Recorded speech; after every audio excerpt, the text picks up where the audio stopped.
Sa puntong ito, inaabangan na rin ng Bureau of Immigration ang pagbabalik sa bansa ng sinibak na alkalde ng Banban na si Alice Guo. Yan ang ulat ni Rod Lagusad live. Rod? Nakaantabay na rin ang Bureau of Immigration sa inaasahang pagdating ni dating Banban Mayor Alice Guo. Ito'y para sa kanilang isasagawang proseso para kay Guo para sa mga kasong kakaharapin niya mula dito sa ahensya.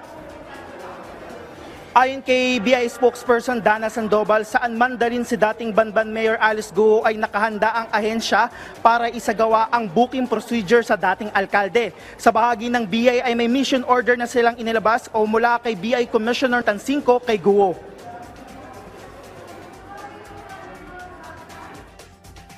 Kakasuhan po siya for undesirability as well as misrepresentation dahil may mga nakikita po na ebidensya na siya po ay may hawak na Chinese passport apart from the Philippine passport that she is presenting.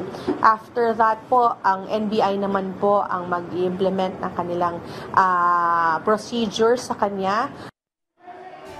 Anya oras kasi na nasa Pilipinas na si Guo ay nasa jurisdiction na siya ng BI.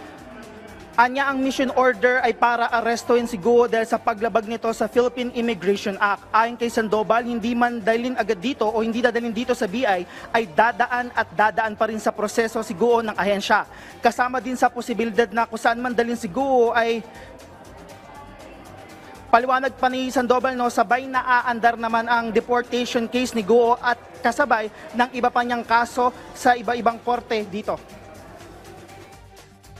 Kahit maunang matapos, yung kanyang deportation case, hindi naman po tayo makakapag-implement ng deportation up until matapos po yung mga court cases here in the Philippines. Pag na-establish po natin na isa nga siyang Chinese national and her documents have been acquired through misrepresentation, ibig sabihin po nun magiging confirmed ang deportation case sa kanya at ang decision po ay i-deport siya at i-blacklist.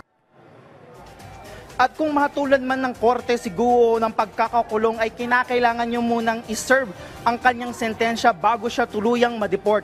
Habang pagdating naman sa investigasyon kung paano nakalabas ng bansa si Guo, patuloy pang ibiniberipika ng BI ang naging pahayag ni Sheila Guo sa Senado na illegal silang lumabas sa bansa nang hindi dumadaan sa immigration. Base anya sa dokumento nila ay walang tatak ng immigration ang passport ni Sheila at ni Alice. Kaya makakatulong ang pagbalik ni Alice Guo para malinawan patungkol dito. Ang nagiging kwento po ay sa norte daw umalis.